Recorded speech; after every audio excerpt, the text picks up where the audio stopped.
Halo para penggemar dan pecinta fisika. Pada video kali ini saya akan menjelaskan mengenai soal-soal UTBK 2022 curhatan ya. Ini bagian yang ketiga. Ini curhatan loh ya. Nah, oke, soal nomor 1, dawai gitar dipetik sehingga menimbulkan deretan nada harmonik dengan frekuensi bunyi berturutan F1, F2, F3, F4. Jika panjang dawai sama dengan L, maka cepat rambat gelombang pada dawai dapat dinyatakan sebagai apa? Kita jawab. Nah, frekuensi nada dasar yang dihasilkan dawai itu adalah V per lambda nada dasar. Nah, tapi lambda nada dasarnya itu adalah 2 kali panjangnya dawai. Jadi L itu panjangnya dawai ya. Kok bisa begitu? Nah, dawai kalau dipetik, jika timbul nada dasar, maka jumlah perut dan simpulnya itu paling sedikit. Jumlah perut paling sedikit itu 1 ya. Jumlah simpul paling sedikit 2. Karena ini ujung-ujungnya kan terikat ya, tidak bisa bergerak kemana-mana, pasti jadi simpul. Perutnya minimal 1. Kalau terjadi jumlah perut simpul paling sedikit, terjadi nada dasar. Jadi kalau L-nya kita lihat di sini itu kan setengah dari lambda nada dasar. Ini setengah, kalau diteruskan ini 1 lambda ya. Jadi ini L-nya setengah lambda 0. Jadi lambda 0-nya adalah 2 kali L. Nah, sekarang kalau kita mencari F0 dari nada-nada berdekatan seperti ini ya, ini kan ada harmonik berdekatan. Ini mirip seperti barisan aritmatika. Kalau kita mencari F0, itu sama aja dengan mencari beda ya. Beda dari barisan ini.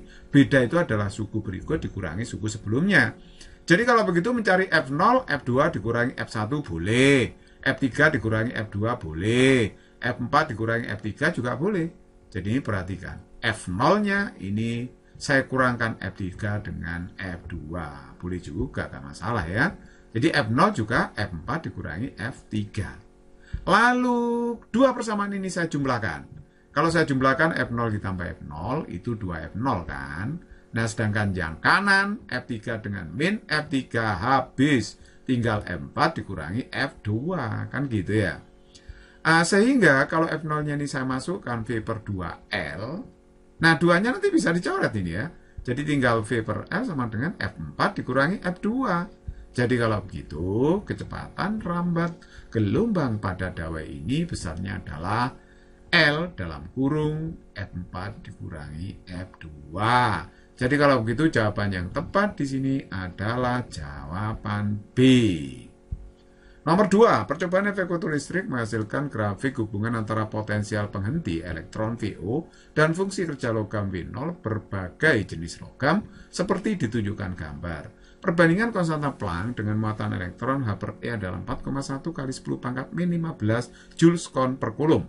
Frekuensi cahaya yang didatangkan pada logam pada percobaan ini sebesar berapa hertz? Nah, ini disajikan grafik seperti ini. Ini adalah grafik antara potensial pemberhenti elektron dengan fungsi kerja logam. Simbolnya W0 ya, fungsi kerja. Nah, sedangkan tegangan penghentinya simbolnya adalah VO atau V0. Oke, kalau kita baca grafik di sini ya, pada WO fungsi kerja 2,6, ternyata tegangan pemberhentinya 3,8. Kalau 3, 3,3. Kalau 3,4, 2,8. Anda boleh pilih salah satunya.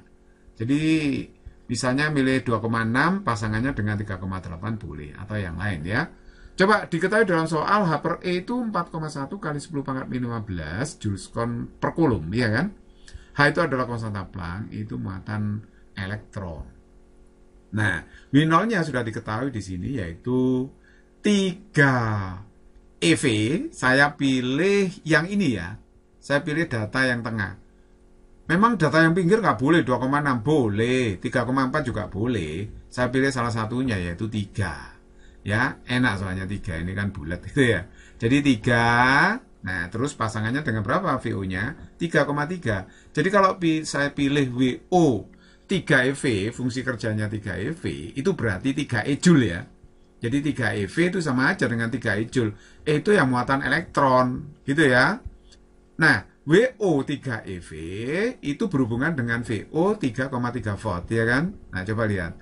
Kalau ini WO-nya 3, VO-nya itu 3,3. Jadi ini hasil baca grafik ya.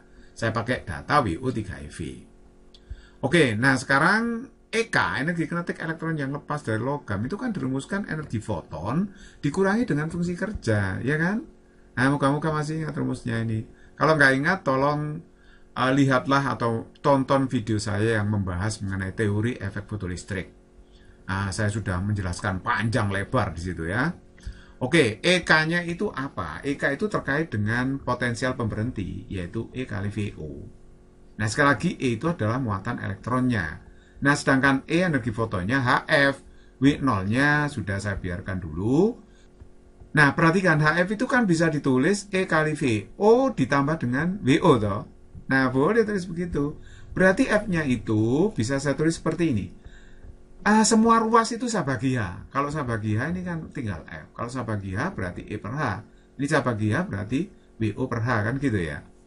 Nah, oke, sekarang saya masukkan. Saya masukkan ya. WO-nya ini saya ganti dengan 3E. 3E Joule ini ya. 3E. Nah, sekarang perhatikan. E per H-nya itu bisa dikeluarkan kan. Jadi dalamnya tinggal VO plus 3. Jadi kalau begitu, E per H berapa? Nah, E per H itu kan kebalikan ini. H per E kan 4,1 10 pangkat 15. Kalau E per H ya dibalik aja. Berarti 1/4,1 kali 10 pangkat 15. VO-nya 3,3. Sedangkan ditambah 3 nanti akhirnya kita dapat apa ini? 6,3 ya. Dibagi 4,1 kali 10 pangkat 15. Nggak usah terlalu sedih ngitung ini. Ini didekatkan aja. Ini mendekati 6 bagi 4 toh. 6 bagi 4 itu ya 1,5 lah ya. Jadi kalau begitu F-nya yang masuk akal itu jawabannya 1,5 kali 10 pangkat 15 Hz. Jadi kalau begitu jawaban yang tepat adalah E. It's very easy. Terus kemudian number 3, air yang bermassa 250 gram dan bersuhu 90 derajat Celcius dicampur dengan zat cair X yang bermassa 20 gram dan bersuhu 10 derajat Celcius. Pencampuran itu terjadi dalam wadah konduktor. Pada keadaan setimbang termal, kalori yang telah diserap wadah adalah 1240 kal dan suhu akhir campuran 80 derajat Celcius. Jika kalau jenis air 1 kal per gram derajat Celcius, maka kalau jenis zat cair X itu adalah berapa dalam kal per gram derajat Celcius? Mari kita jawab. Air dalam hal ini yang melepas kalor ya. Nanti kalor yang dilepas air itu kan diserap oleh zat cair X yang suhunya lebih dingin sama diserap wadahnya begitu ya. Nah, jadi kalau begitu nanti air turun suhunya sampai suhu akhir ya 80 derajat Celcius. Nah, karena zat cair dan wadah ini menyerap kalor, berarti dia naik suhunya. Tapi dalam soal ini sudah diketahui bahwa yang diserap wadah sampai suhu akhir 80 derajat Celcius udah ada ini 1240 kal ya, sudah ada. Nah, terus kita gunakan asas Black untuk menyelesaikan soal ini, bahwa kalori yang dilepas zat yang suhunya lebih tinggi itu sama dengan kalori yang diserap oleh zat yang suhunya lebih rendah. Jadi kalau begitu yang dari atas Q lepasnya itu Q1, dari bawah itu Q serap ya. Jadi Q2 ditambah dengan Q3. Q1-nya itu mecat rumusnya atau mecotot, mecat ya. Ini mirip-mirip A saya baca, saya plesetkan aja, mecat gitu atau mecotot gitu ya. Jadi mecat dari air. Jadi coba lihat ini mecat dari air ya. Kenapa kok pakai mecat ya Pak, MC delta T ya? Karena ini terjadi perubahan apa?